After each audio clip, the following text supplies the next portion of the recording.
Hey, David T.S. Wood here, and welcome to My Extra Mile. Our comment winner is Diane Gold. Diane, hey again.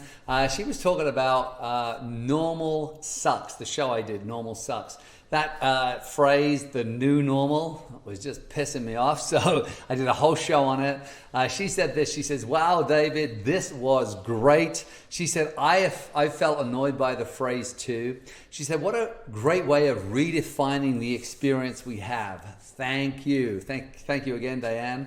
And our show today is with a legend again, a 7-figure-a-year income earner who is a coach. I mean, her credentials are impeccable. They are incredible in so many areas of personal growth, of mindset, of NLP, you name it. And this show is called Dump Emotional Baggage. And, you know, it's really how to use your hardship of your past to really thrive in the future, and how to design every single area of your life to really live the life that you want and the life you deserve, regardless of your financial background. So, with that being said, I want you to enjoy the incredible Lisa DeMayo.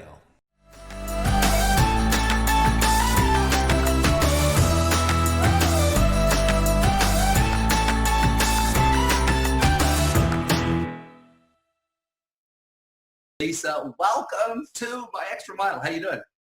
Thanks. You just gave me another daughter. I only have two sweet 16s, 2 weddings, and then I have a son. Oh, look at me. I got it wrong. There you go. So your son, I apologize. I'm like, no, that's way too expensive. Yeah, but aren't they, what, 18, 16 and 13? Is that right? Yeah, my son's 13, Nick. He's going to be 14, and the girls are 18 and 16. And David, this is you have kids. This is the best time. The teenage years are like amazing. So we're having a lot of fun. And, you know, if I had to be quarantined with anybody, it would be these 3 because they're really, it's been entertaining to say the least. Well, you know, we you and I were chatting the other day, and we were just talking about how age kind of changes us a lot, right? And just, you know, with age, you know, the things that maybe when we were younger used to stress us out or bother us, you know, you just kind of take in your stride, right? And you know, and the way you sort of accept the world, you know, it's not such a push. Everything's so well for me and you. I know that it's so more elegant, you know. And the challenges when they come, you kind of flow through them. We talked about the other day. We talked a lot about adaptability. Let's talk about that. Where have you, through your life, when you go back to your early times? Because people see you now and you're so put together in so many ways. But when you go back, where did you discover this grit and this adaptability that you sort of wield so beautifully?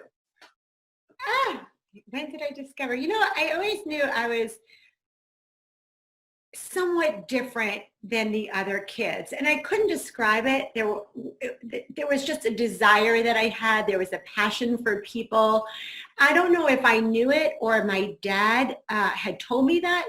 From when I was young, I remember him saying, this kid lights up a room, and this kid is, and he labeled me as that. And I really, in my heart, felt that.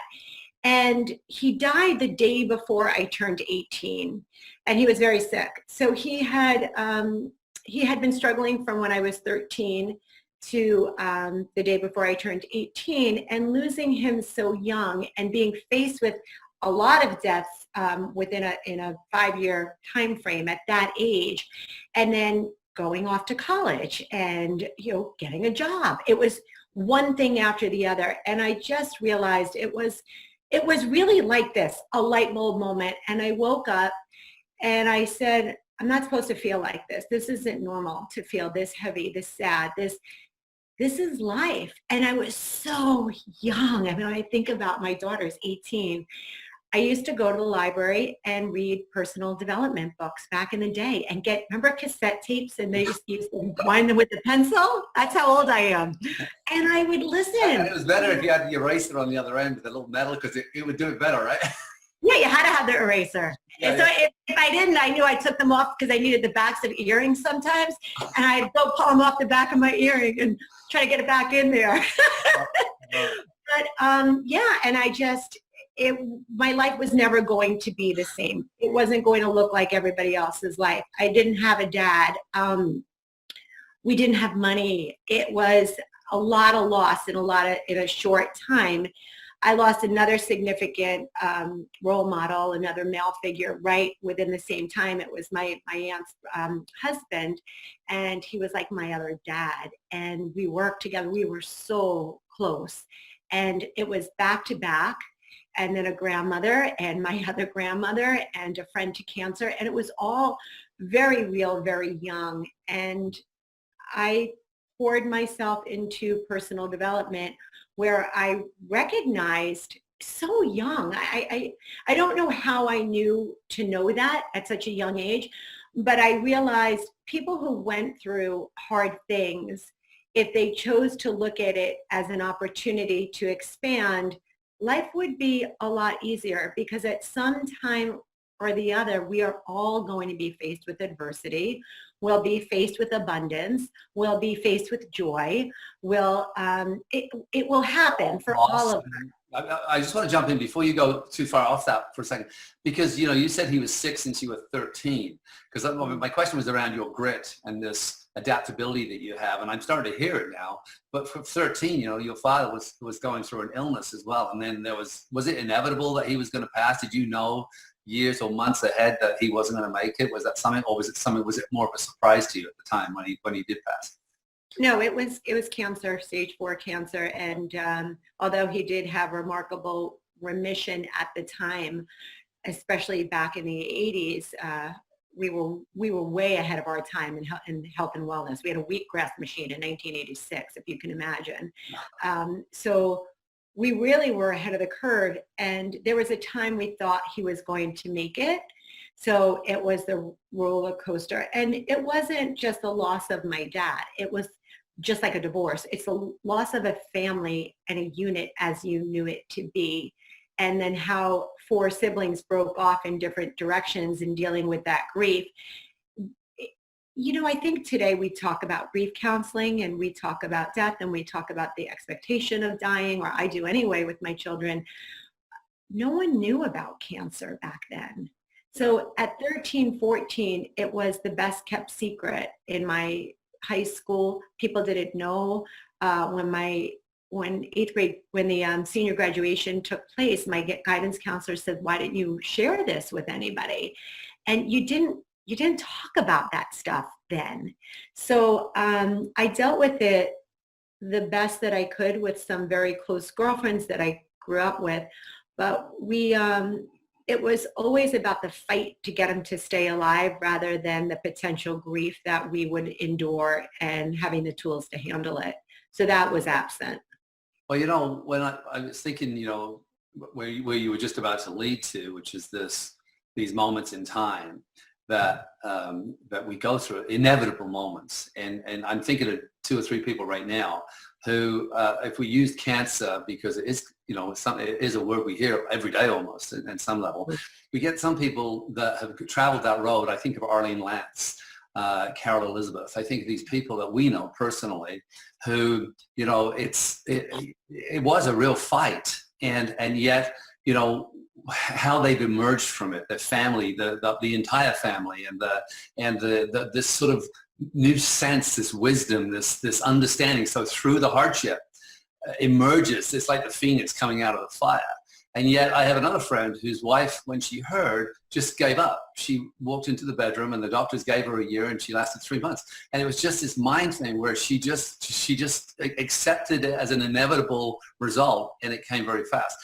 Let's explore this, because you and I had this wonderful conversation the other day, which I thought was it was so wonderful. I could have talked to you for 4 hours. I think we talked for about an hour and a half as it was. But this idea about how hardship and what appears to be hardship, even now with what's going on. I mean, you're in the epicenter, if you think of New Jersey and New York right now, in the entire world, this is the place that's experiencing the most loss. And there are people that are flourishing, and that there are people that are stuck and they're immobilized and they're overcome with fear. And again, if we relate this to any part of life, let's talk a little bit about that, about the beauty of hardships and the beauty of challenges, the beauty of all these things that we are going to definitely experience. and how some of us will navigate it, and it's going to make us stronger and wiser and grittier and and more adaptable. And with others, they're going to carry it like a burden on their back, and it's going to be, look what happened to me. Can we talk about that, explore that a little bit? Yeah, sure. I say this all the time, in the game of life, we all die at the end. That's the game. Death is inevitable. No one gets out alive.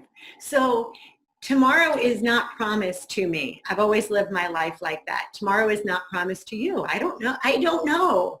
So I really, when people talk about like playing full out, I heard something the other day from Brene Brown. And she said, those of us who are sitting in the cheap seats in the arena have absolutely zero opportunity to ever judge those who are in the center playing full out. Because when you play full out, you are always going to suffer from fear and challenges and mud on your face and falling down, and risk takers will always face that. So it's about courage and moving forward in spite of the unknown. And one of the blessings about dealing with death at such a young age for me was I recognized early on, like, this is not a dress rehearsal, people. Like, this is really life today, this moment, being with my kids and appreciating that. And it also gave me this innate strength to move out of whatever doesn't feel uncomfortable. A business that I was wildly successful in. I mean, where people strive to be at that top. I was. And it didn't feel right for me. It actually felt uncomfortable, like really tight shoes that are gorgeous, but they hurt so bad and you just can't wait to take them off. Every woman in the world right now is nodding, oh, that feeling. And you're paying so much money, they should be massaging your feet. And your feet should feel like $1 million. And the second you put them on, you're like, I can't do this. I felt like that in a marriage. I felt like that in a career. I can't do this. And although it looks so beautiful and it looks so perfect from the outside looking in, I can't wear this. I can't feel this constricted. And I believe with adversity, there is an expansion. And once you go through these adversities and you get through the other side, it's really hard to constrict and go back. So I feel the more we really look at, first, let's all acknowledge ourselves for all the things we've been through. Like, seriously, people, take a look at all the stuff we have been through and own that, and then find the gratitude. Gratitude is the key, I would say, is the key to my mental health, my success, the relationship with my family. It's constant gratitude. And even in the things that I find so annoying, like mom, when I want to say, just give me 5 minutes. What is, I am so blessed that I have these 3 calling me mom. Yeah. Thank you, God, for another day with these kids. I am so grateful. And it just took awareness around what the irritants were and the opportunity to look for gratitude in it that became my first and foremost. And I believe it's just awareness. I love what you're doing with this. This is brilliant because people don't have the tools, and you're providing through this platform tools. Oh, Lisa said, become aware of what's annoying me and where is the gratitude in that? Yeah. What's the one piece when the alarm clock goes off at 5:30 in the morning? And I do live my ideal life. It is designed the way I want it. I still need to get kids on a bus in the morning. I just got goosebumps because that's probably the thing that resonates in my body in every single moment of every single day is I am the designer and I get to design it all, every single piece of it. So I'm always constantly in design. It doesn't matter what the situation is. I realize that even if it looks horrendous, because I'm the designer, I get to go into the horrendous part with the design mentality to say, how do I design this to be everything I want it to be. Sort of, do you know what I'm saying? So it's like, so I just love the fact you're talking about this moment or the ability to design. Because I think a lot of people don't understand, or they're not conscious yet that they are the designer of their own life. They think life's happening to them instead of for them, right? 1,000%. And how you do that is choice. It's just choosing. So when you look at your chaos and your big ball of just, okay, I'm going to create something out of this mess, you're choosing to look at this as, look at all this untapped opportunity. It's just how you operate, David. That's your come from is always, this is beautiful, is always your initial reaction.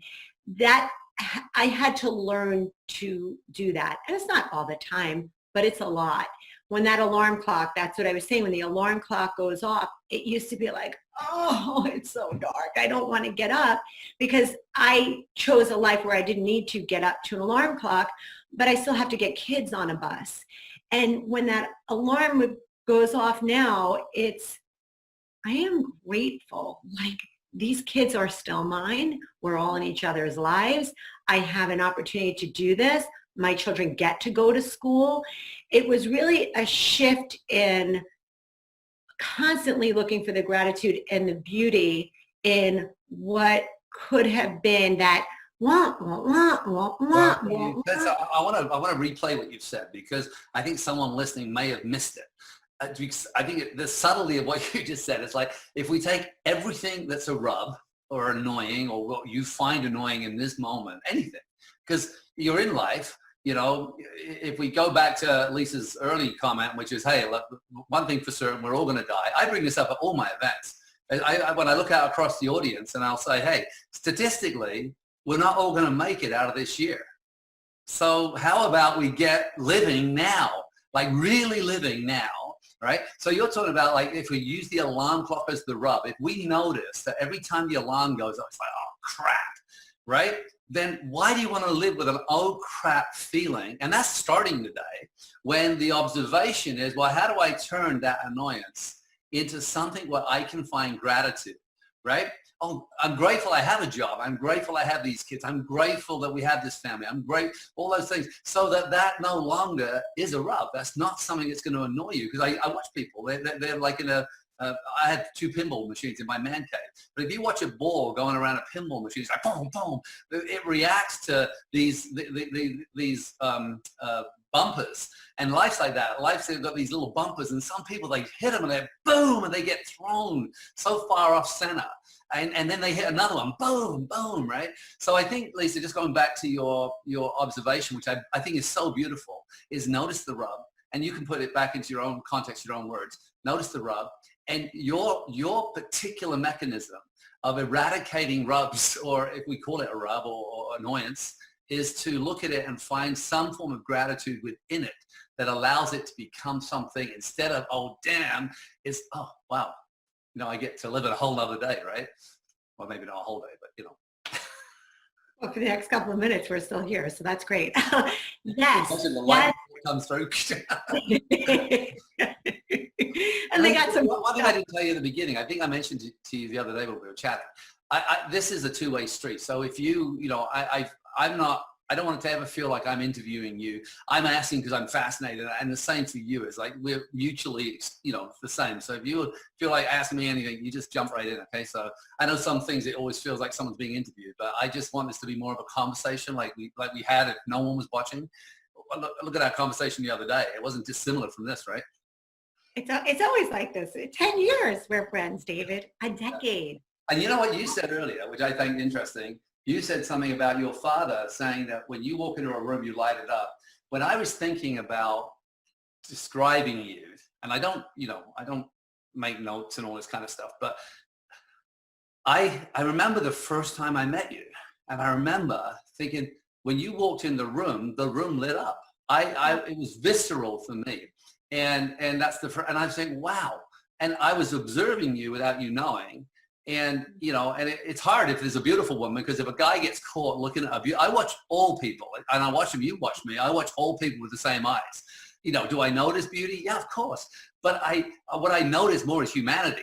And I'm fascinated by how one person can walk into a room and there's this light or this presence or this energy or this positivity that oozes out of them, and it's captivating, it's contagious. You talk about a pandemic. Imagine a pandemic of love, or a pandemic of beauty, which we can all live in. Anyway, I'm rambling, but anyway, that's how I was going to describe you, was when you walk into a room that it lights up, and then you said that's what your father said about you as a young woman. So that's interesting. Huh? That's so nice to hear. Thank you. I'm going to remind my children of that. Yeah, wait. They'll be 30 before they agree fully. You know what other people say about me, you guys? Oh, talk to David. Listen to what he says about me. But David, you do too. And I believe, you do. And you lift people up, and you leave people in a better place than when you found them. Even if it's a compliment, it's a hello. And I feel it's your vibe and your passion for life that seeps into someone else. Even if they're in your presence for a second, they're like, yeah, I want to do that. And yeah, I get full out. It's almost like a quick electric shock. And then as people are around you, you give them permission to expand. And I think what we both give is we give people an opportunity to realize that it doesn't matter where you were. It doesn't matter it doesn't matter. None of that matters. It matters that you have the passion and the desire to accept change, not create change. Change is inevitable. It's the only constant in our life is change. And my daughter Gianna is 18. I love these ages, 18, 16, 13. My son, it's like, Mom, do you know what an atomic bomb wedgie is? That's the conversation with it. I didn't know what it was. It goes up around your head. That's a 13-year-old boy. He's not at the lunch table with his buddies, so Mom's the best right now. And my daughters are different. And my daughter said to me the other day, we were talking about, I'm divorced. I had been in a relationship for quite some time. And she had a hard time adjusting to that. And she said, I don't like change. And I don't buy that. I said, why would you make that declaration about yourself, that assessment about yourself, and own that limiting belief? You absolutely accept change. You're so excited about going to college. You're going away to college. You're going to sleep in a dorm room without life as you know it. And she has her own bathroom and her big bedroom. And now you're going into a dorm room with a suite with 12 girls nonetheless, and you can't wait. So be careful how you talk about things. You don't like meeting someone new in your mom's life. That is one compartment of this whole life and all these different situations. And if you start to say, I don't like change, life is going to be really hard. So I think we subconsciously, people who make these declarations, and I know you have a background in neuro-linguistic programming, and people always ask me if I do. I don't, but I'm very aware of every single word that comes out of my mouth. And when I'm coaching people, one of the very first things I do is listen for their language. And normally in a couple of minutes, you can tell how someone's life is. If I never saw anyone's life, and you have a 3-minute conversation with them, and you notice the words, that come out of their mouth, and some words have such low energy, right? But they also become forecastable. If we say I don't like change, then every time change presents itself, typically it becomes hard because you're so programmed to not like it. Whereas if you love change, when change comes, you can embrace however that change looks, and you just get better. It's like building a muscle. But I noticed with your language, it's very clean. And, I rarely, if ever, have I heard a low energy word come out of your mouth. And is it something that you practiced? And is it something like with your daughter, this awareness that those words have consequences, and those words repeated over time, create these new pathways of the brain, which become our default. And we don't even know we've done it to ourselves, right? But that's the importance of what you're talking about, right? Absolutely. I think I was always that. And then going through so much, during those early 20 years, it was not my language at all. My language was very heavy, very low vibe. And it was thanks to shows like this and teachers like us, who I just started to follow and listen and learn. And ironically, it's how I started network marketing. I used to go to network marketing meetings and watch the trainers in front of the room. New York City, I'd go from room to room to room. They'd have 5 or 6 different meetings to hear the language. And I used to go in the back and buy the tapes, once again, the tapes, and listen to how they talked. And I pretend to be that person. And I started to change my own language and then save up money. And I started courses very, very young. So I am still doing personal development work. I am still personally enrolling in courses. I am still working with teachers. And I think in this day and age, especially in the day of technology, it's not how it used to be. You're exposed to so much, and that can be a detriment, and we can be swallowed up in, I am insignificant, look what everybody else has. I mean, there's so much fake news out there, and people can filter and look the way they want at any given time. And if people don't seek and strive and program and saturate their minds with healthy thoughts about themselves, their bodies, their career, their money, with gratitude, we're going to get swallowed up. I mean, we're going to be swallowed up, and we have a responsibility to future generations. So if my only responsibility is to leave this world a drop better than how I found it, at least I know the people I have had conversations with are looking at something differently in their life. And hopefully it's giving them hope. It's giving them a higher vibe. It's putting some love in their hearts.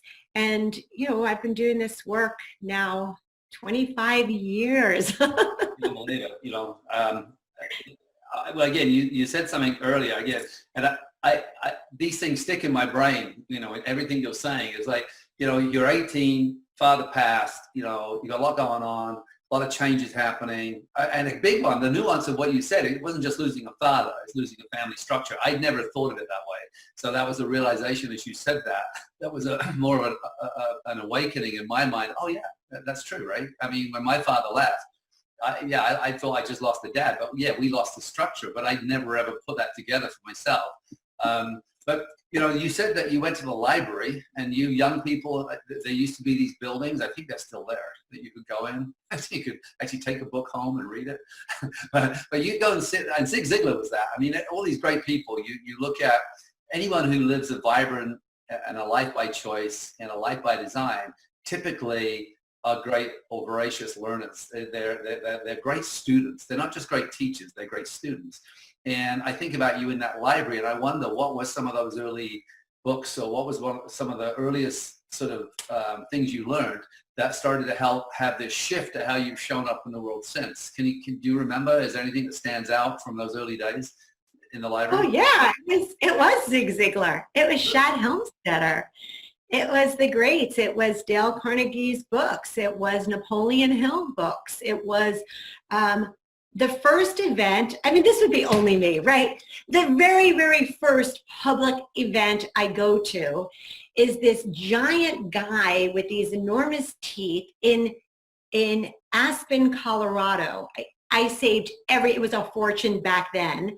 I'm in my early 20s, and the first event I do is Date with Destiny, Tony Robbins. No food, no sleep, it's complete stripped down. I believe at that time it was a 5-day course.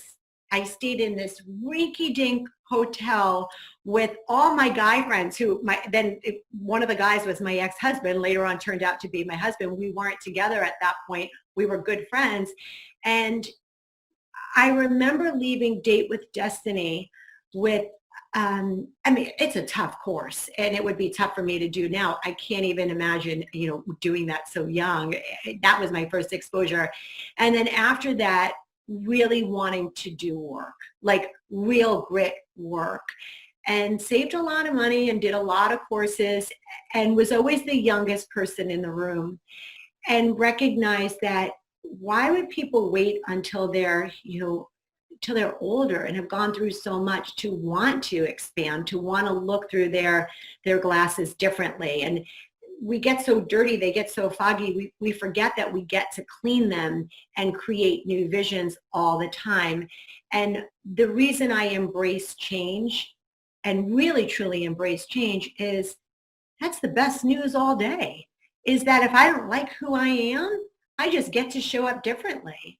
If I don't like anything about my life, I have an opportunity to change it. So when change is at opposing,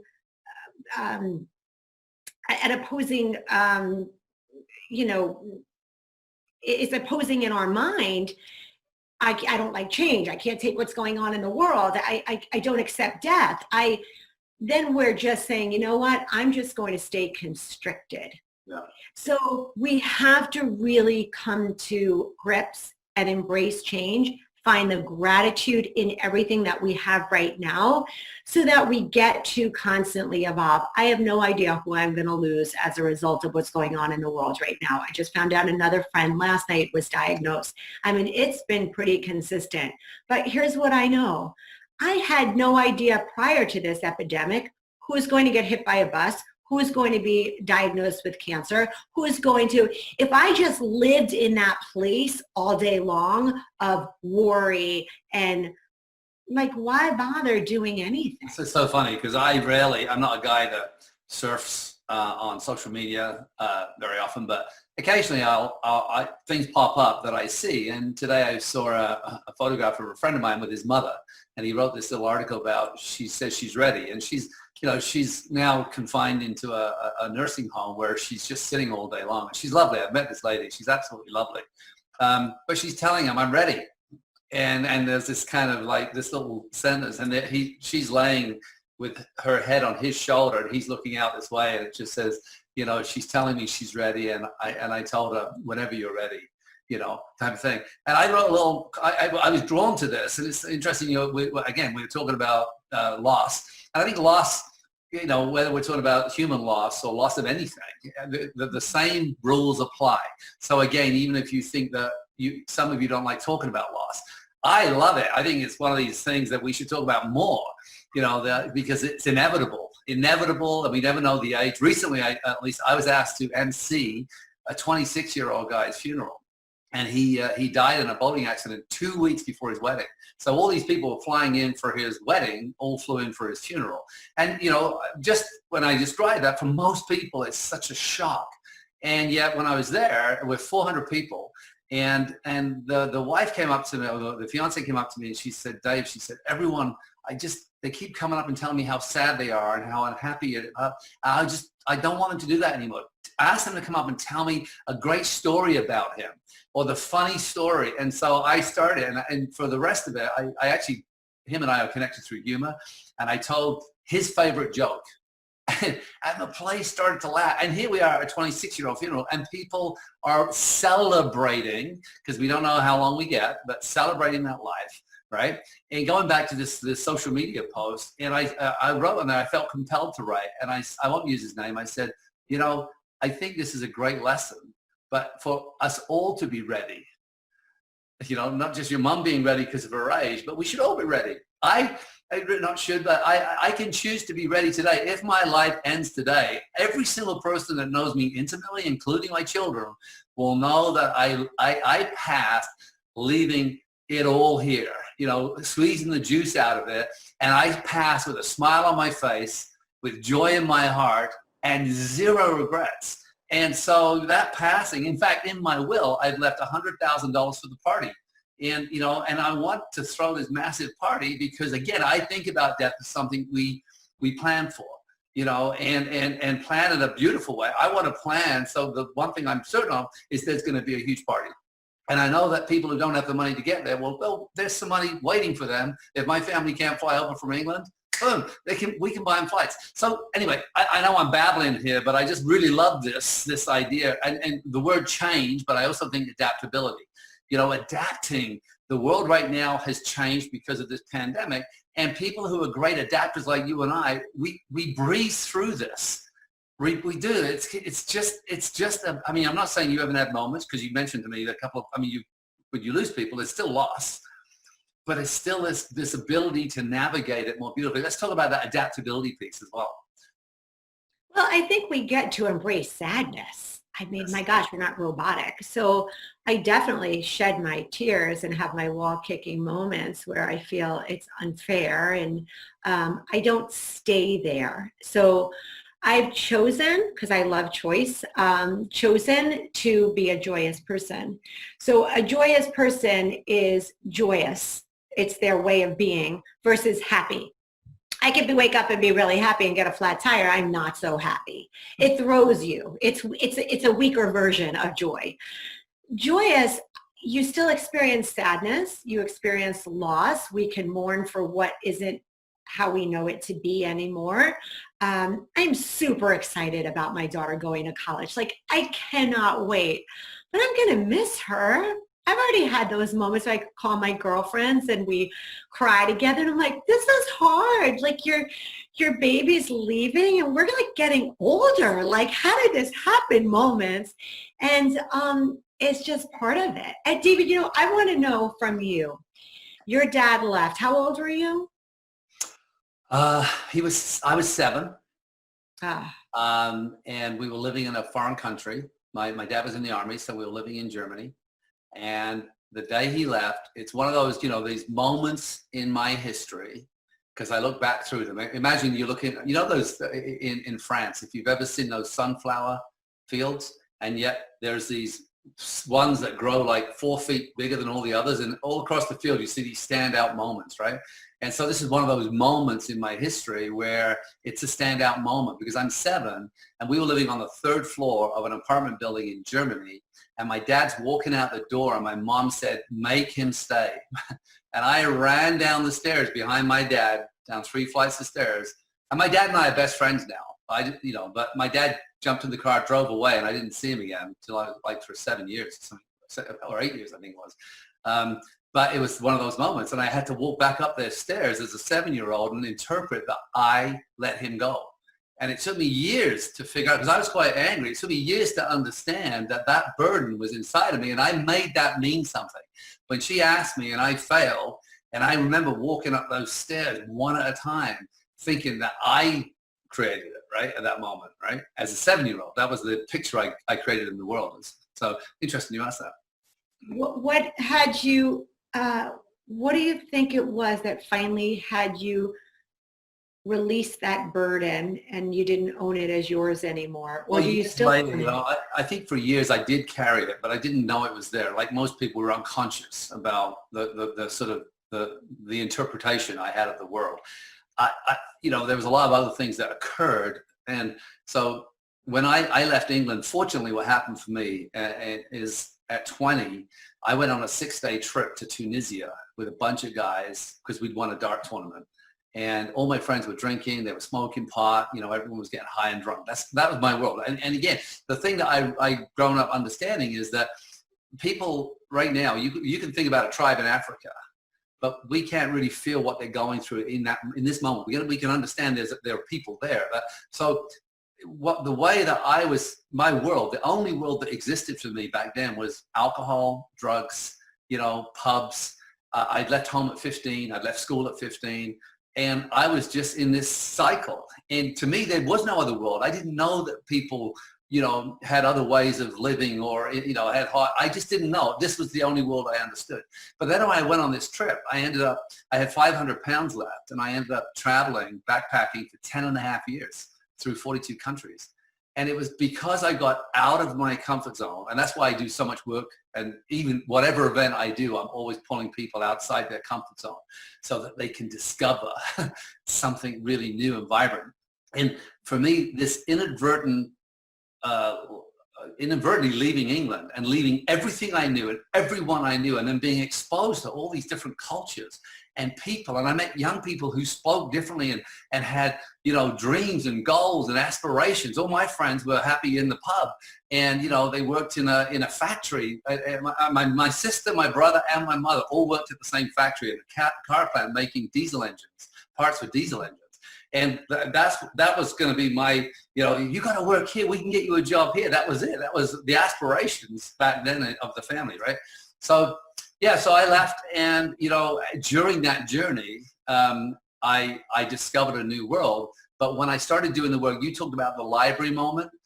I had network marketing did the same for me. I saw a tape, a big old tape. Remember VCR, people, young people? Like a boat anchor, like a boat anchor. What I always joke about, Lisa, is like, you know, those of us who are old enough, the VCR was like this. If anyone ever gave you a movie on a videotape, it was always at the end of the movie, because it used to take as long to rewind it as it did to watch it. So you'd be like, you have to keep your finger on it as well, because they didn't have automatic buttons. Anyway, so, and I remember watching that, and I was encouraged to go to a personal development program, first one ever. And that started the journey. And once I started to realize that you know, you think about Think and Grow Rich, Napoleon Hill, you know, I thought, really, I can think differently? No one had ever given me permission to decide the thoughts I think. I thought I was just thinking the thoughts that I'd been taught by everyone around me, and most of the people around me were unhappy and unsuccessful. And when I started to listen to the thoughts of successful, happy, or joyous people, I started to realize they were contrary to my own. And I started to say, well, if I really want to have a life of choice, then all I got to do is start there. Start with, let's start by the way I think. And then my thoughts lead to my actions, you know, or my thoughts led to how I felt, my feelings led to my actions led to my results. So then I started to take extreme responsibility for my results. And no blaming, no justifying, no complaining, no victim talk in my life whatsoever. So I took away the victim, because I was you know, I wasn't a terrible victim, but I was still a victim, right? And then the authenticity piece, where I was willing to be 100% myself 100% of the time. There's nothing hidden. You ask me anything. I always think that, you know, a powerful person is someone who's transparent. You can see through them. There's no closets. There's no hidden part. Like you and I, our conversation the other day, what was so beautiful about it is we talked about something not a lot of people would talk about right off the bat, but you do, I do. And that extreme transparency gives extreme power. Because if you're not afraid of anything, if you're not afraid of any of your mistakes, I mean, I've lied, I've cheated, I've stolen, you know, I've done everything, you know, I've been in jail, I've been, you know, all these things, and I don't regret one of them, because they allowed me to get to this spot. So that was a very long answer to a very small question, but anyway, that's kind of, my realization was in the same way I think you did, was doing some work.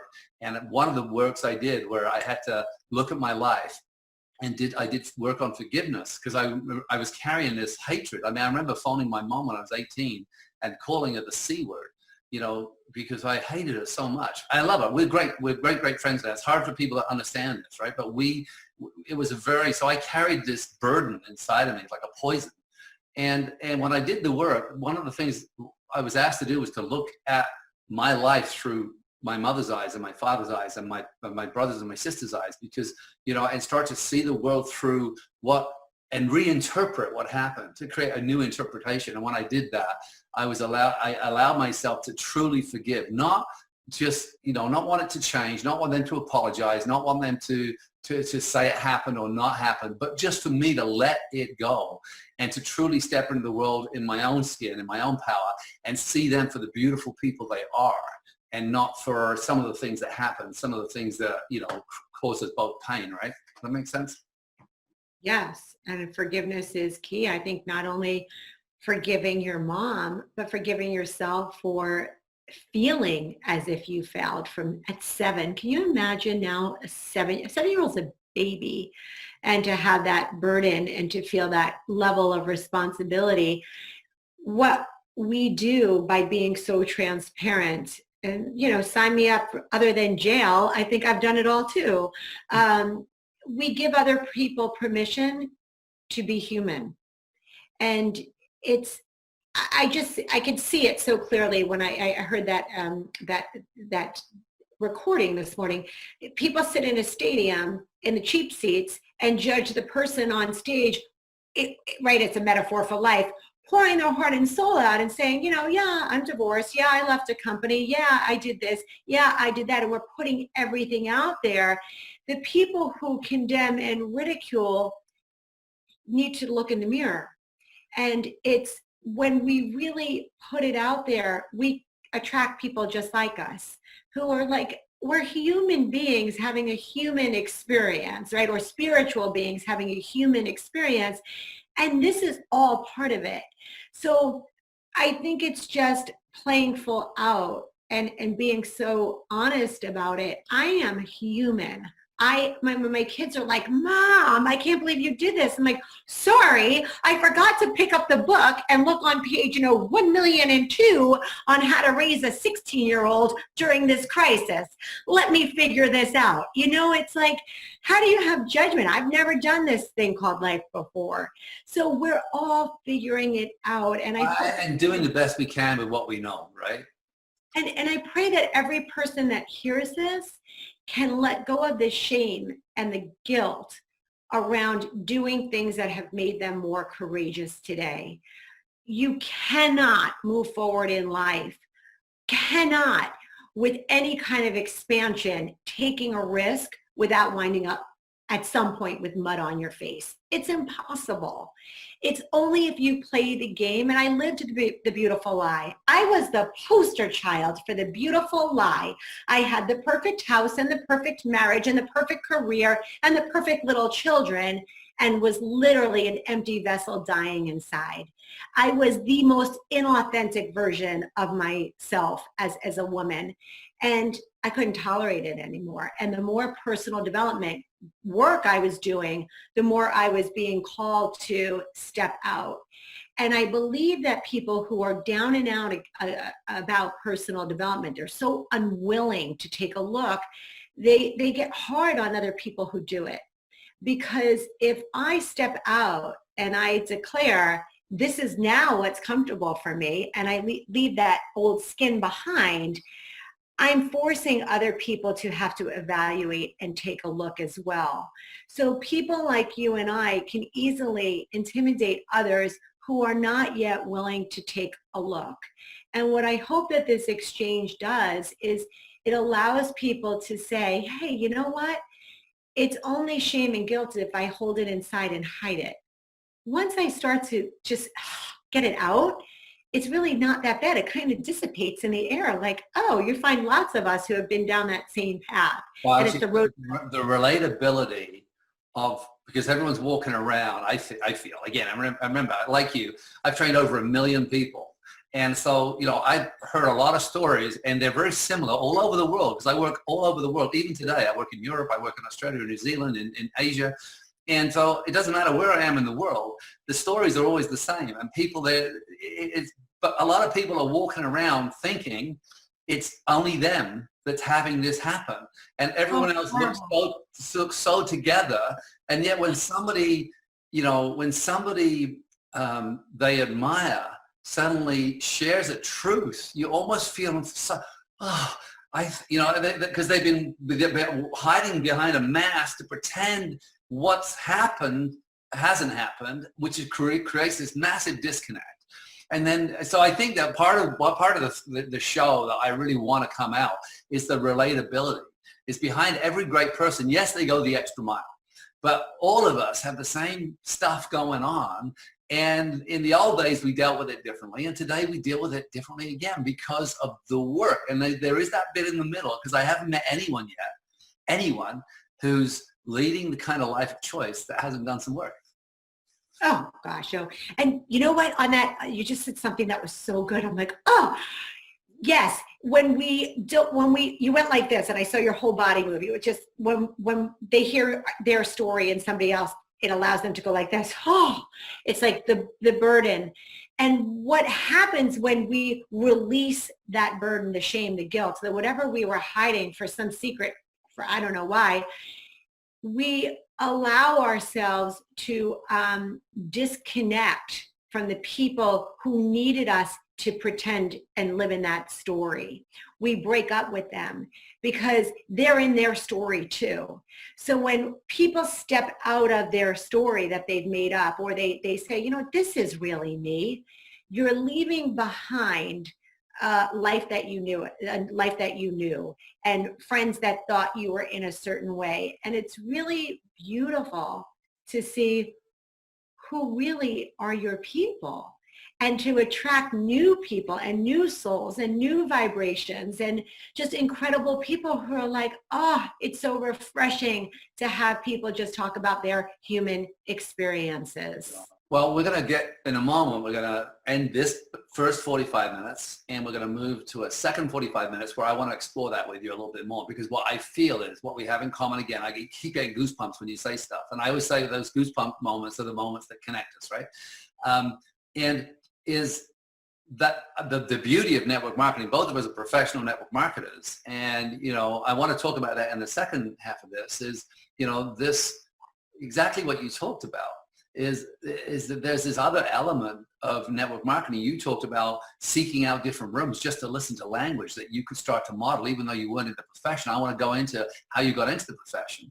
But then there's this whole other thing about the true network marketers that I admire and I respect. And the authenticity is a real part of their DNA. There's an authentic part of them. But so is personal development. Personal development seems to be one of the key things again. But this community, this culture where people can come in and find a way to discover their true authenticity and release, like you say, that shed the masks and shed the stories that are holding them back, and discover, because I say right vehicle, right time, right you. Discover the right vehicle at the right time, but it has to be the right you. And that right you part is why you've created these teams. I mean, you're over 200,000 people in your teams, and a master team builder and a great at developing leaders. So I want to explore a little bit of that. But before we go from this, I always love to leave, if we can, with a challenge.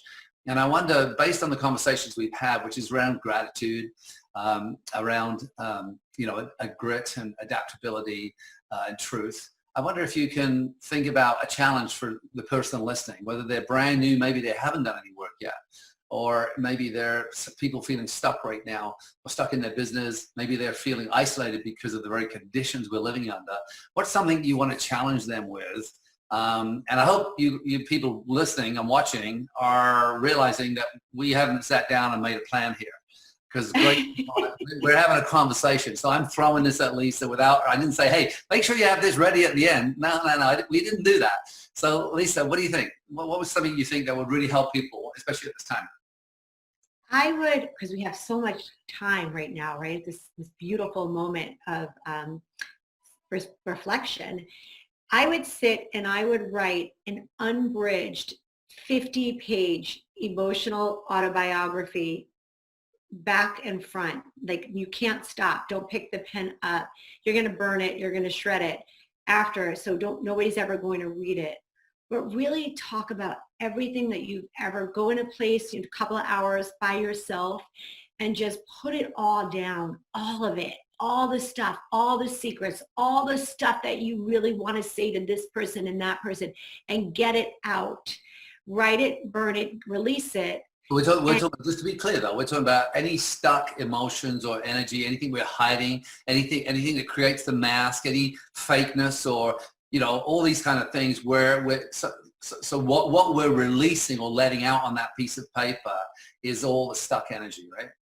Stuck energy, yeah. And limiting beliefs. There's so many limiting beliefs around all those stories. And, you know, to really just put it all out, all the stuff that you're carrying that feels heavy, get it out, put it on paper, burn it, get rid of it. And then you may take a little bit of time to recover from this. Write a letter to your younger self, your age where you remember before your mom said that to you. Before I walked in the door with my book bag and they said, you know, sit down, we have something to tell you.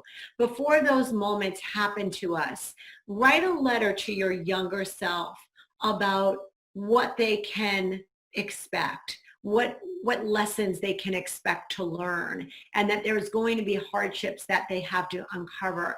And when we look at it like this, like, wow, look how far I've come, going forward, it doesn't feel as hard. It's really, I can, and I know you can too, David, we embrace the challenges like, whoo, this is going to be some big lesson to talk about down the road.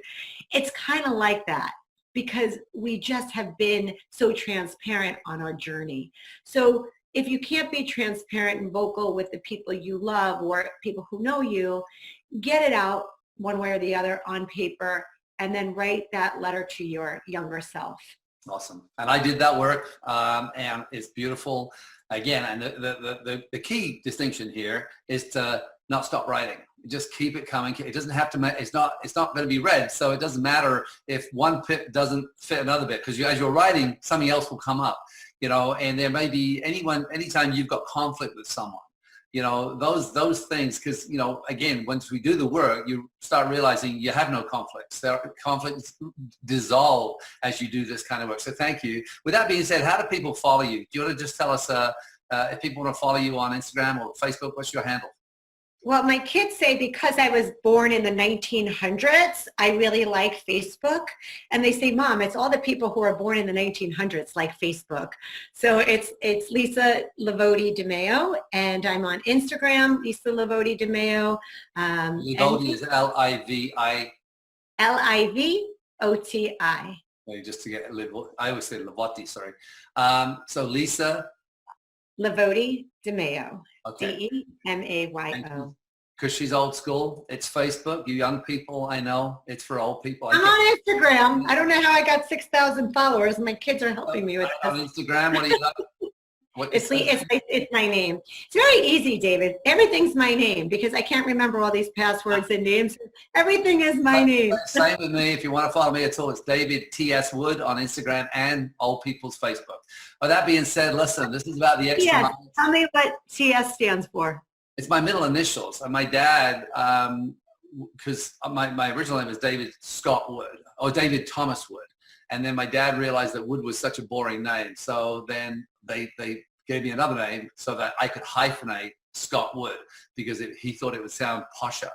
Because anyway, and because David Wood is such a common name, my bank's got 460 David Woods. So I started using TS because there are two other people in the personal development field. One of them's a bit sketchy. So people would put in David Wood and this other guy would come up, and he's actually got a slim build like I do as well. And so I started using TS so when people search it, it actually gets just to me. So Instagram and Facebook is David T.S., which is Thomas Scott is my middle initial. With that being said, we're going to end this show. I want you to think about this, the extra mile, the extra step. It's those little tiny things, those 1%. I mean, if you just do a little tiny bit more each day, it's not, you don't have to bite off the whole thing. Just do something. Those little, my extra mile, do that little extra step. Remember the challenge that's there, and we appreciate you. We thank you. And we're going to go and have a little break right now, and then we are going to record our second session together. You are awesome. Thank you.